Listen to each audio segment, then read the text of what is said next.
자, 외부 효과 한번 보겠습니다. 시험 문제 또 출제가 되는 부분이기 때문에 자, 외부 효과 용어가 상당히 중요한 용어죠. 자, 외부 효과인데 이 시장 기구라는 것은 시장 내에서 수요 공급에 의해서 가격이 결정되는 장소를 얘기합니다. 그러면 시장 기구를 통하지 않고, 자, 시장 기구를 통하지 않는다는 것은 시장 내에서 가격이 결정되는 것이 아니라 시장 경계 바깥 외부에서 가격이 결정되고 있기 때문에 외부라는 명칭이 그렇게 해서 붙은 겁니다. 예? 그래서 이 시장 기구를 통하지 않고 거래의 당사자가 아닌 제3자에게 의도하지 않은, 자, 의도적인 게 아니다. 의도하지 않은 이익을 준다. 여러분, 의도하지 않은 이익을 주었는데 그 이익에 대해서 대가를 받지 못하는 상태를 뭐라고 한다? 정 플러스의 외부 효과.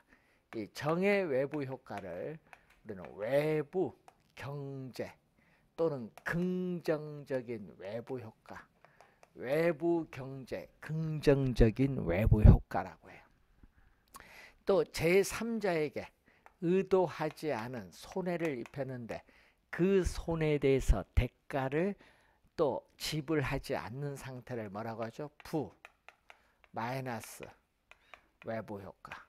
이 부의 외부 효과를 또 외부 불경제라고 하죠.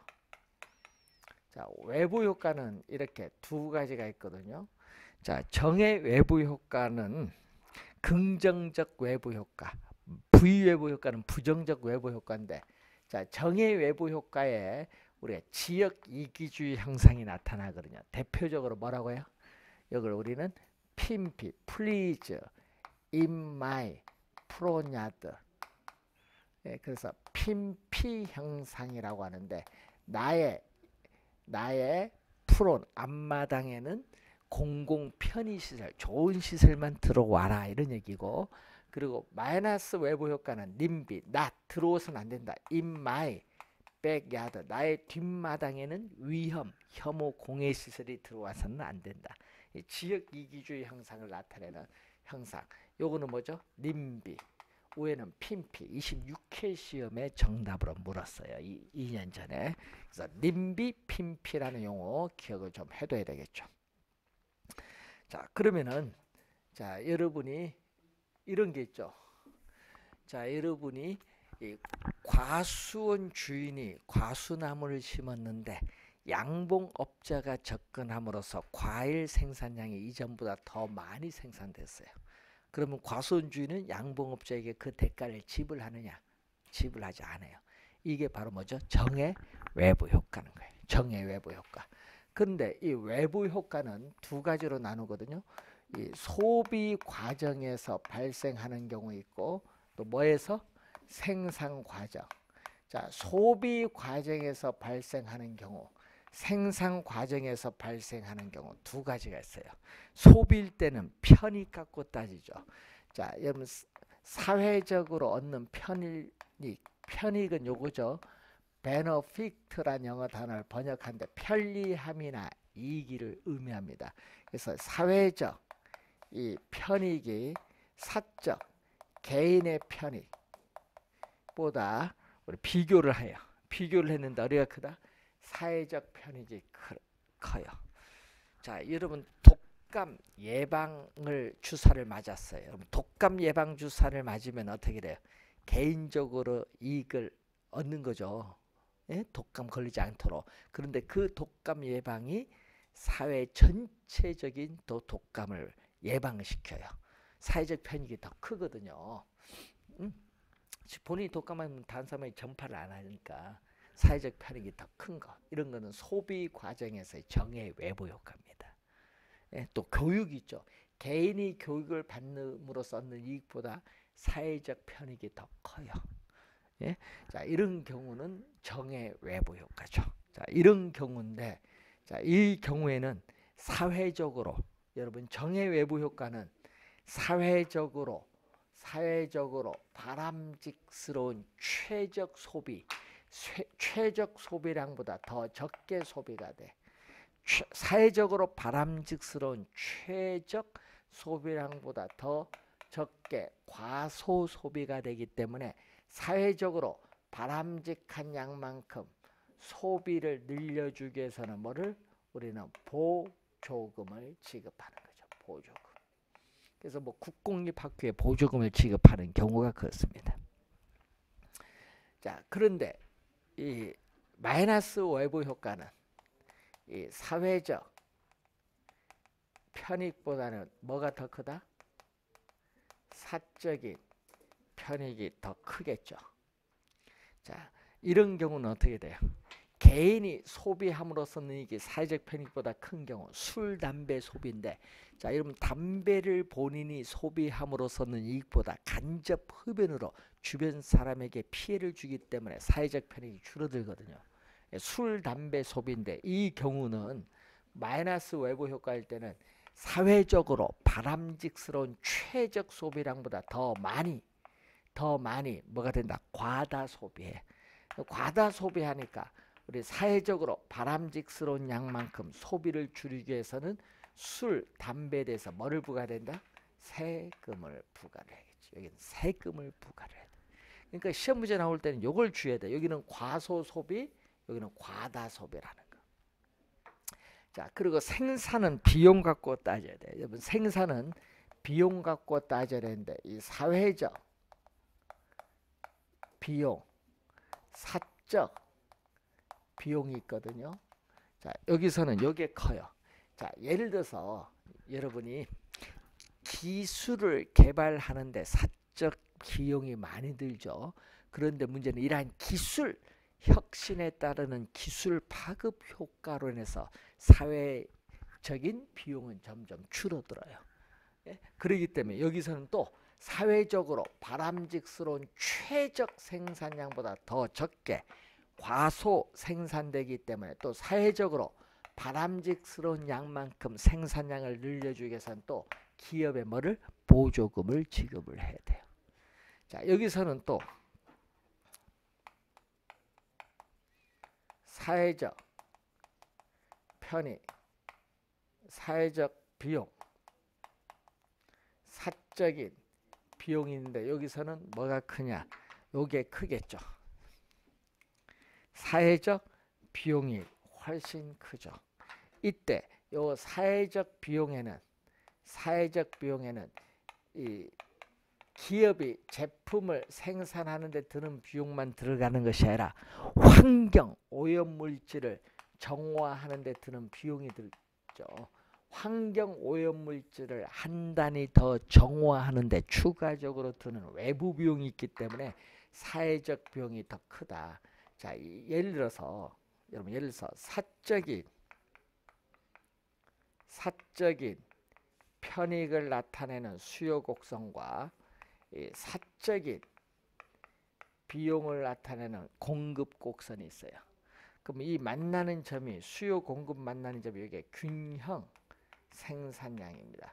자, 균형 생산량이 지금 주어졌는데 문제는 이만큼 생산을 하게 되면은 사적인 비용은 이만큼인데 뭐가 더 든다? 외부 비용이 더 들잖아요. 이만큼. 그래서 이런 점들을 연결하면은 이게 사회적 비용을 나타내는 곡선이에요. 그러면 사회적 비용을 고려한 이 점이죠. 수요와 만나는 사회적 비용을 고려한 사회적으로 사회적 비용을 고려한 사회적으로 바람직스러운 최적 생산량은 이만큼인데 시장에서는 균형만큼 생산하기 때문에 이 크기만큼 또 뭐가 돼? 과다 생산이 돼요. 자, 과다 생산되기 때문에 사회적으로 바람직스러운 양만큼 생산량을 줄이기 위해서는 또 뭐를 부과한다? 우리는 또 환경 오염물질을 배출시킨 기업에 또 뭐를 부과한다? 공해세와 같은 또 세금을 부과하는 거예요. 환경 오염물질, 공해물질을 배출시키는 공장이 들어서는 경우가 바로 요거죠. 생산에 있어서의 마이너스 외부 효과. 시험 문제는 특히 요 내용에서 과소과다, 사회적 편익, 사적 편익, 사회적 비용, 사적 비용, 요 관계를 묻는 문제 시험에 많이 출제합니다. 예, 좀 여러분 주의해서 우선 잘 기억을 우선 해둬야 될 부분이죠. 자, 그래서 여러분 교재에 보시면은 거기에 229페이지 그림이 하나 나와 있는데 이 그림은 뭐냐 하면요. 자, 여러분이 어떤 지역에 대규모 생태공원을 조성을 하면은 어떻게 돼요? 생태공원을 조성하면은 쾌적성이 높아지죠. 또 어떻게 돼요? 요즘에 무슨 호수공원이라는 얘기 많이 듣죠. 호수공원, 일산도 있고 광교도 호수공원이 있고 호수공원인데 있으니까 그거 좋은가 봐요. 쾌적성도 좋고 여기 자연경관이 좀 괜찮은가 봐. 그런데 호수가 있으니까 주택 가격이 많이 올라요. 또 특이하게 강도 아닌데 그런 게 많이 오르더라고요. 예, 경관이 좋아서 그런가. 그래서 뭐가 돼? 대규모 생태공원이나 호수공원 등이 조성되면요 쾌적성이 높아지면서 그 주변에 부동산 수요가 증가해서 부동산 가격은 뭐한다? 상승을 해요. 그럼 상승을 한 그 부동산 소유자는 호수공원, 생태공원 조성한 지방자치단체나 국가에 대가를 지불합니까? 상승에 따른 이득 지불하지 않잖아요. 이런 것을 무슨 효과? 정해 외부 효과예요. 정해 외부 효과. 자, 그걸 염두에 두시면 되겠고, 자, 231페이지 그림을 보면 얘기죠. 자, 여러분이 환경 오염 물질을 배출시키는 목재 공장이 들어서면은 어떻게 돼요? 우선은 생산비가 오르게 돼. 왜? 세금을 부과하거든. 아까 세금 부과하잖아요. 세금을 부과하니까 생산비가 상승해서 공급 곡선이 뭐죠? 좌측으로 이동해서 뭐 목재 가격도 오르고 목재 공급량이 줄어들어요. 그럼 목재 가격이 오르면요. 주택을 만드는 원자재 중에 목재가 들어가거든요. 그럼 주택 생산비도 뭐한다? 목재 가격이 상승은 주택 생산비를 상승시키기 때문에 또 주택 공급 곡선이 왼쪽으로 이동해서 주택 가격 임대료를 또 상승시키는 요인이 되는 거예요. 그 내용이 거기 그림 설명이죠, 결국은. 자, 그리고 232페이지로 오시면은 외부 효과의 해결 방안이 나오는데, 자, 외부 효과의 해결 방안을 보면은 사적인 해결 방안이 있어요. 자, 여러분 개 짖는 소리로 인해서 이런 불면증을 우리가 생겼다. 그러면 개주인과 뭘 해야 돼? 협상을 벌여서 해결할 수 있어요. 이건 사적인 해결 방안. 또 사적인 해결 방안의 대표적인 게 또 뭐가 나오죠? 코주정이라는 게 나오죠. 코주. 사적인 해결 방안의 대표적이죠. 코주정이. 자, 소유권이 불분명한 환경에 대해서 뭐를 부여한다? 재산권을 부여해 줌으로써 정부가 개입을 하지 않고도 외부 효과 문제를 스스로 해결할 수 있다는 정의죠. 정부가 개입을 하지 않습니다. 자, 그래서 이 재산권 부여한다는 걸 염두에 두시고, 그리고 여러분 직접 규제가 있어요. 직접 규제는 뭐예요? 정부가 직접 규제하는 것 대표적으로 금지예요.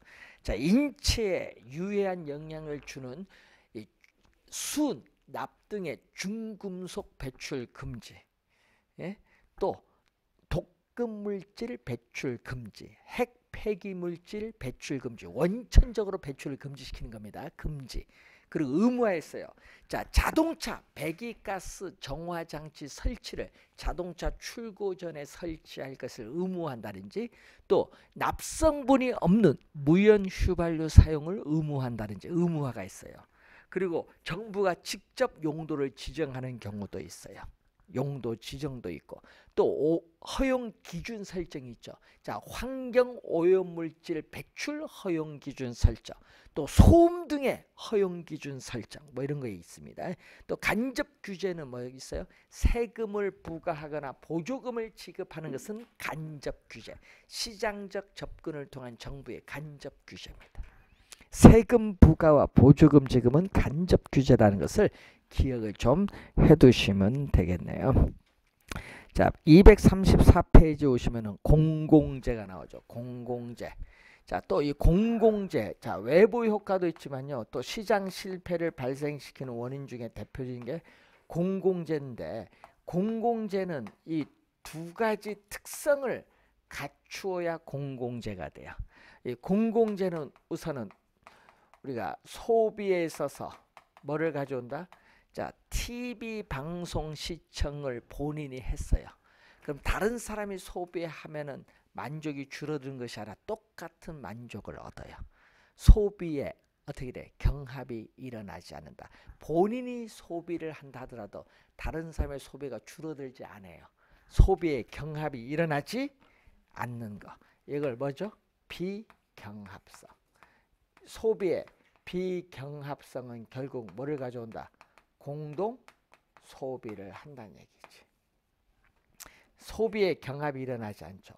자, 그리고 공공재를 생산하는데 아무런 대가 비용을 지불하지 않는 사람도 그 공공재 사용으로부터 배제시킬 수 없어요. 에? 뭐가 발생한다? 소비의 비배제성. 소비의 비배제성으로 인해서 뭐가 발생한다? 무임승차자 문제가 또 발생하죠. 공공재를 생산하는데 아무런 대가를 지불하지 않는 사람도 그 공공재의 사용으로부터 배제할 수 없기 때문에 공짜로 이용하고자 하는 무임승차자 문제가 또 발생을 해요. 자, 그리고 또 공공재는 어떻게 돼? 민간 공공재의 생산을 민간의 시장 기구에 맡겨두게 되면요, 여러분은 공공재를 생산하는데 비용을 지불해야 돼요. 그러다 보니까 공공재가 어떻게 돼요? 속으로 필요함에도 불구하고 밖으로 공공재가 필요하다는 수요 선호를 표시하지 않아요.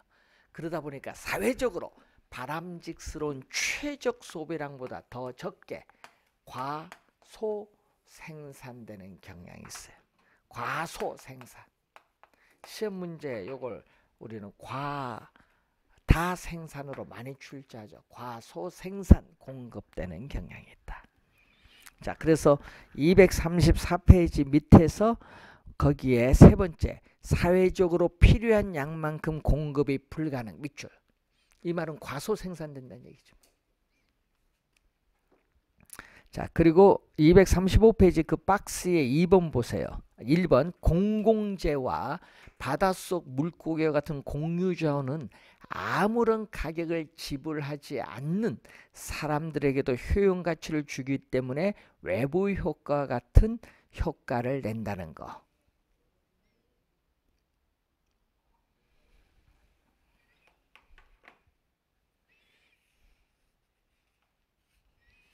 자, 그리고 236페이지 지역지구재. 자, 토지 이용 규제의 대표적 수단이 지역지구재인데, 자, 여러분 공법에서 우리 용도 지역, 용도 지구, 용도 구역을 배우는데, 그래서 우리 시험 문제는요, 이 지역지구재는 왜 하냐면 지금 요거죠, 외부 효과 배웠잖아요. 지역지구재는 이 외부 효과 문제 이걸 해결하기 위해서 나온 제도예요. 그래서 이 외부 효과 문제를 우리가 해결을 어떻게 돼요? 못하기 때문에 이 외부 효과를 해결하기 위한 법적인 수단으로 도입된 게 뭐다? 지역 지구제인데, 이 지역 지구제의 실시 목적이 나오죠. 실시 목적, 특히 토지 이용에 수반되는 바람직스럽지 못한 토지 이용 활동이 뭐죠? 마이너스. 시험에는요 플러스로 많이 출제를 하죠. 플러스가 아니라 마이너스 외부 효과. 이 V 외부 효과를 제거, 감소시키기 위해서 실시하는 목적이 있어요. 그래서 주거용과 공업용으로 이용하면은 공업용으로 해서 주택 가격이 하락합니다. 두 용도는 어울리지 않는 이용이에요. 그래서 어울리지 않는 토지용을 규제하죠. 여러분 주거용이나 공업용과 같은 어울리지 않는 토지 이용을 규제를 해요.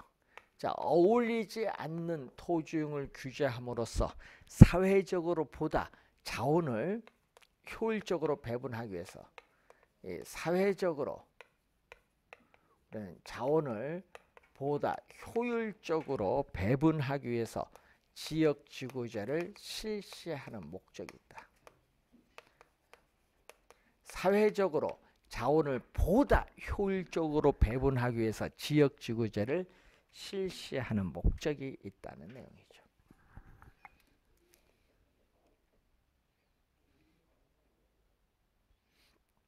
자, 토지의 또 뭐가? 개발.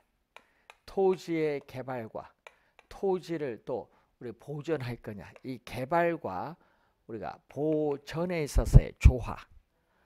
개발과 보전에 또 조화를 기하기 위해서 지역지구제를 실시하는 목적이 있고, 현 세대가 토지를 전부 이용하면 아직 태어나지 않은 미래의 세대는 토지를 이용할 수 없어요.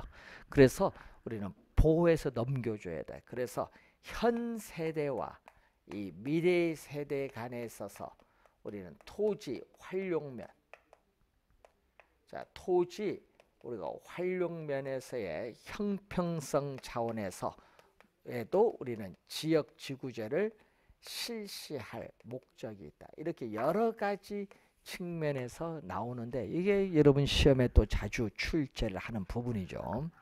자, 그리고 관련해서 이런 게 있거든요. 우리 용도 지역은 주거 어떻게 돼? 도시 지역, 관리 지역, 농림 지역, 자연환경 보전 지역. 요거 시험에 우리가 자주 나오는 용어고요. 그리고 용도 지구에서 작년에 시설 보호 지구를 출제했어요. 보전 지구와 시설 보호 지구 잘 구별을 해 두셔야 돼요. 그리고 용도 구역 5개가 있거든요. 그래서 이런 내용 공법상 지문이 우린 또 개론에 출제되기도 해요. 근데 시험 문제는 특히 목적이 좀 자주 나오니까 이 목적을 좀 잘 확인을 해 두시면 되겠습니다. 자, 그리고 여러분 교재 238페이지 보시면은 지역지구제의 문제점이 있죠. 자, 지역지구제의 문제점에서 우리나라에서 가장 큰 문제가 뭐냐면요. 우리나라는요, 지역의 특성이나 기능에 맞는 용도를 지정하는 것이 아닙니다. 전 국토를 획일적으로 용도를 지정을 했다는 문제가 있고, 또 규제가 지나치게 경직적이라는 특성을 가지고 있습니다. 자, 그래서 이 지나치게 경직되고 엄격한 지역지구제를 실시하면은 택지 조성 공급에 제한을 받고요. 그러다 보니까 토지 소유자에 의한 불법적인 개발 및 이용을 촉진시킬 수 있는, 조장시킬 수 있는 문제점이 있고, 또 개발이 억압되는 지역에서는 어떻게 돼요? 지가가 하락을 하고, 그렇지 않은 지역은 지가가 상승함으로써 지가에 있어서의 형평성 문제도 나타나고, 또 우리는 지역지구제가 잘못 지정되거나 또는 잘못 지정되거나 지역지구제가 사회적, 경제적 여건에 맞추어 신축적으로 어떻게 돼요? 우리는 변경하지 못하는 경우에는 사회적으로 바람직스러운 토지용이 배제될 수 있는 문제점을 더 가지고 있어요. 예? 자, 그런 문제점이 여러 가지가 우리가 있습니다.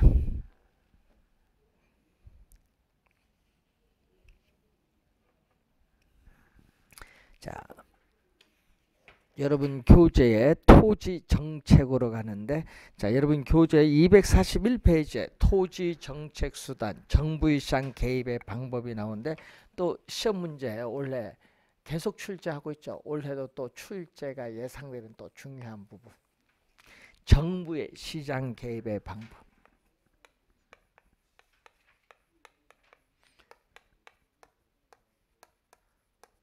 자, 정부에 있어서의 시장 개입의 방법을 또 묻는 거죠.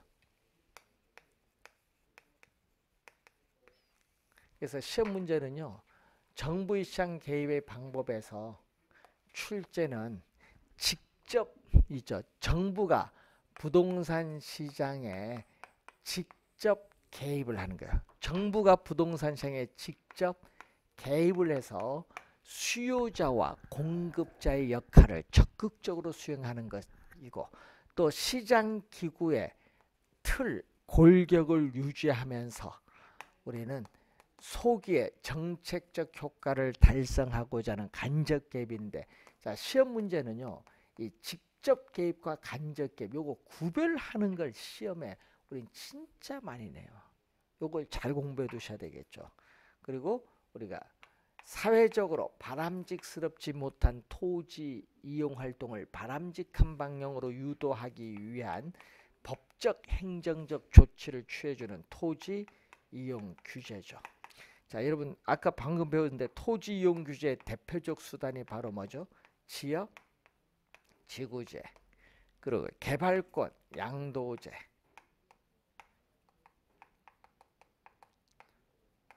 이들 TDR이죠. 토지 뭐 구획 규제라든지 건축 규제가 있는데, 이 개발권 양도제로는 현재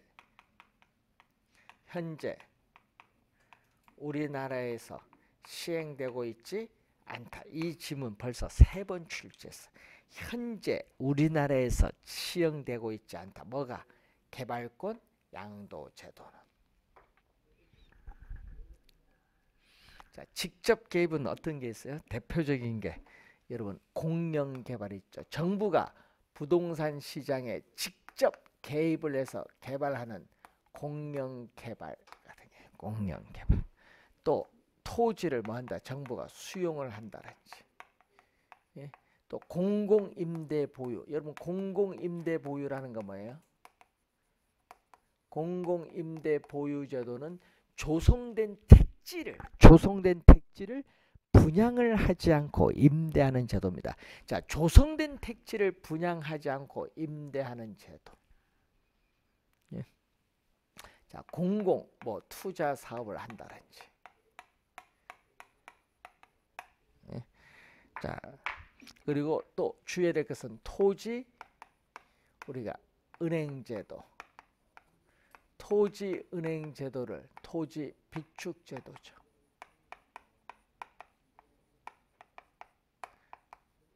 이런 것은 직접 개입. 간접 개입은 세금을 부과하는 거.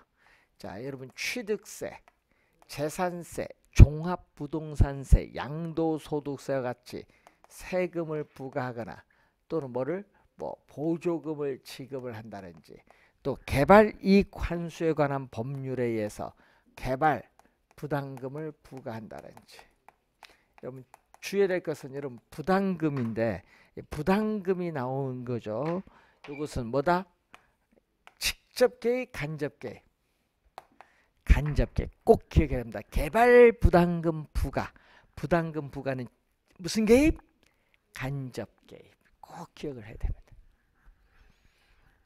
자, 토지 소유권의 명확한 경계를 확정하기 위해서 우리 등기제도라든지 이런 것은 행정상 지원을 해주는 거죠. 또 금융상 또 규제도 하고, 요즘 보니까 자금을 융통하는 금융기관, 정부가 금융기관을 통해서 규제를 하기도 하고 지원도 해주는데, 대표적인 수단이 뭐야? 바로 LTV, 대부비율이죠. 부동산 가격에 대한 대출금이 차지하는 비율, 대부비율이라든지, 그다음에 DTI, DTI는 총부채 상환 비율이죠. 총부채 상환 비율이라든지 이런 게 있습니다. 자, 이런 것은 이제 간접 개입입니다. 그럼 시험에 자, 여러분 간접 개입 수단인 것 아니면 직접 개입 수단 아닌 것, 이런 걸 많이 묻는데 계속 출제하고 있어요. 요즘 작년 재작년 다 여기서 출제했죠. 작년과 재작년 여기서 출제했어요. 무슨 개입? 간접 개입인데 다 직접 개입으로 출제한 거예요. 다음엔 요거 냅니다. 세금 부과. 세금 부과는 직접 개입, 간접 개입. 예, 간접기업. 요것을 출제할 가능성이 높아요. 간접기업. 자, 그러면 이제 여러분 교재에 있어서 우리가 240 거기 관련해서 244페이지에 토지 공개념이 나오죠. 자, 토지 공개념은 어떻게 돼요? 토지의 특성 중 뭐에 근거한다? 부증성의 근거에서 나타나죠. 토지의 특성 중 부증성에서 토지는 한정돼서 나타나잖아요. 그래서 우리는 개별 토지 소유자의 권리나 이익은 최대한 보호되어야지만 대다수의 사람의 공공복리적 차원에서의 우리는 사회성 공공성이 요청되죠. 대다수의 사람의 공공복리적 차원에서 토지에 뭐를 강조한다? 공익성을 강조합니다. 그래서 토지의 공익성을 강조한다. 자, 토지의 이 공익성을 강조하는 개념이 바로 뭐가 된다? 토지 공개념이야. 그래서 토지 소유권은 절대적 권리가 아니죠. 자, 토지 소유권은 절대적 권리가 아니다. 절대적 권리가 아니라 토지 소유권은 법률로서 일정 부분 제한할 수 있죠. 토지 소유권에 대한 제한의 가능성을 인식하려는 태도죠. 이걸 우리는 뭐라고 하죠? 상대적 권리. 토지 소유권에 대한 제한의 가능성을 인식하려는 태도죠.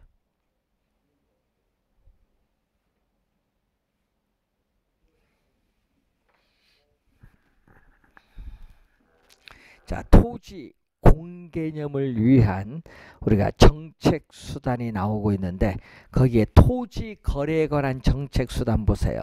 자, 부동산 등기 특별조치법에 의한 뭐가 나오죠?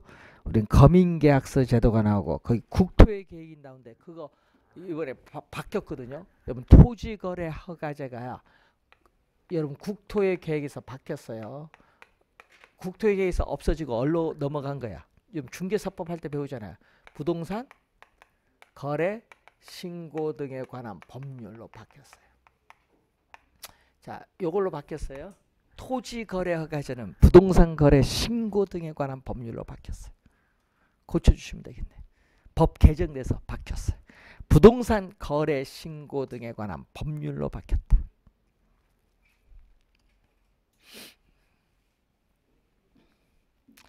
자, 그리고 거기에 또 뭐가 나오죠? 농지법에 의한 농지취득 자격 증명제가 나오고 또 이 주택법에 의해서 투기과열지구를 지정하죠. 여러분 주택법에서 투기과열지구를 지정하면은 분양권 전매 제한 조치를 취해 줄 수 있어요. 그리고 또 소득세법에 의한 지정지역 투기지역을 지정하면은 부동산 거래 시의 양도소득세를 실거래가로 부과합니다. 그리고 부동산 거래 신고 등에 관한 법률에서 부동산 실거래가 신고제가 있습니다. 자, 이것은 거래에 관한 정책 수단. 또 토지 이용 규제 대표적 수단 하면은 용도, 지역, 지구, 구역제. 그 두 가지는 잘 이해를 해 두시면 될 것 같습니다. 자, 그러면은 이제 여러분 교재 그 245페이지 보시면 개발 이익이 나오죠. 자, 여러분 개발 사업에 있어서의 시행이라든지 우리는 그런 개발 사업의 시행으로 인해서 정상적인 토지 가격 상승분을 초과하여 토지 소유자 또는 개발 사업자에게 귀속되는 토지 가액의 증가분을 뭐라고 한다? 개발 이익이라고 합니다.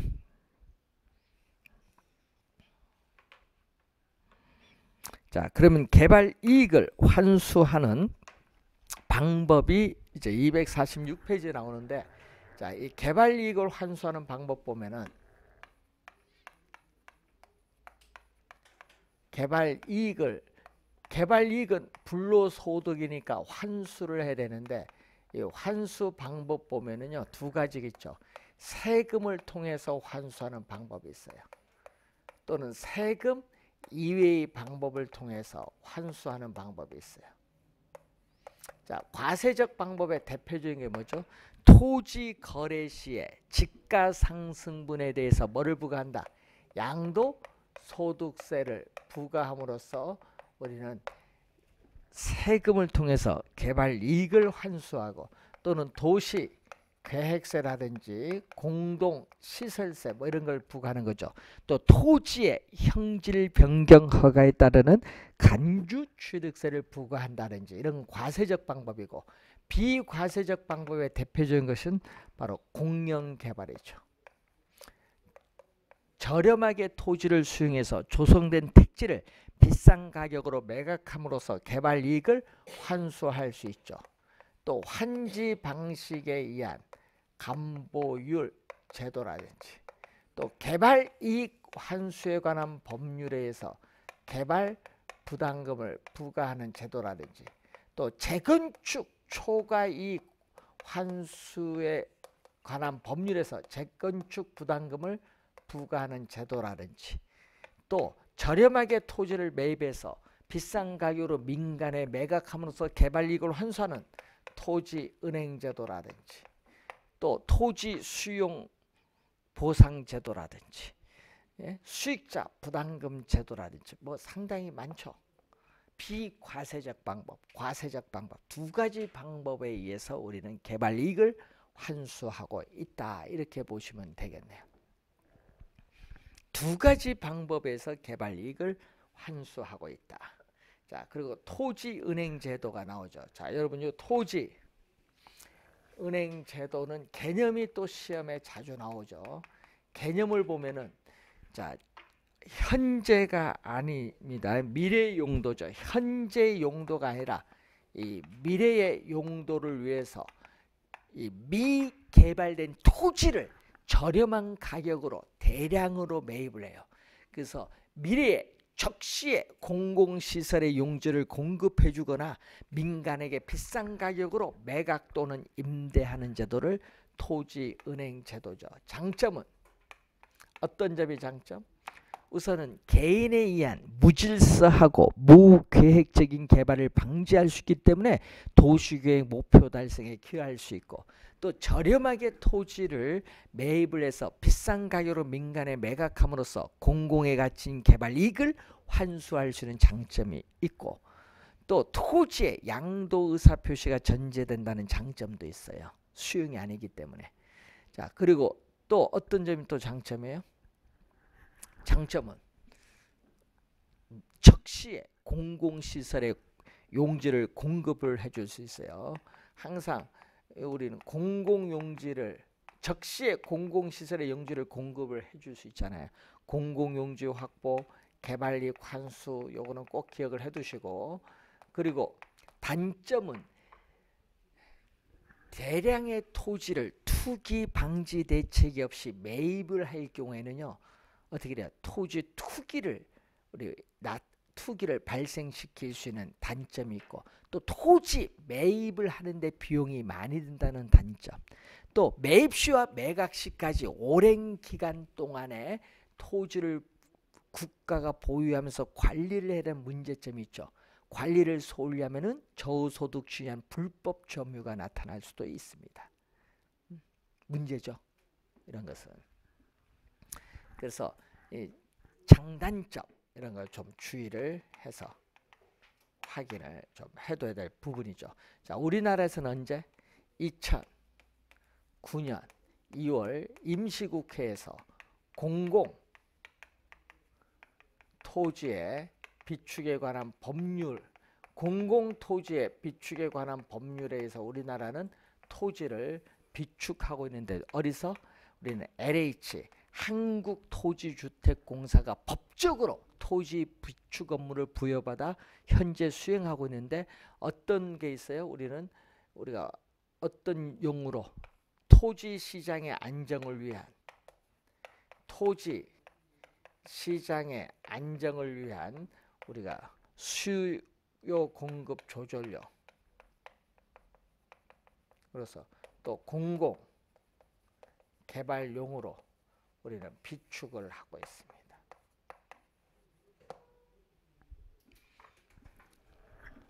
자, 우선 한국토지주택공사가 법적으로 토지 비축 업무를 부여받아서 현재 수행하고 있다. 자, 우선 확인 하나 우선 해두시기 바로 개념이 좀 자주 나와요. 그래서 토지은행 제도는 개념을 자주 출제하고 있다라는 거. 자, 그래서 시험 문제는 현재 우리나라에서 시행하고 있는 토지 정책 수단에 관해 설명한 것 중 틀린 것 이렇게도 많이 내고요. 또 정부의 부동산 시장의 개입 방법 중 직접 개입이 아닌 것 이렇게도 출제를 할 수 있습니다. 좀 주의 올해 그 두 가지 정도 주의해 두시고 자 잠시 쉬고 여러분이 또 매년 또 출제되는 임대주택 정책에 대해서 살펴보도록 하겠습니다.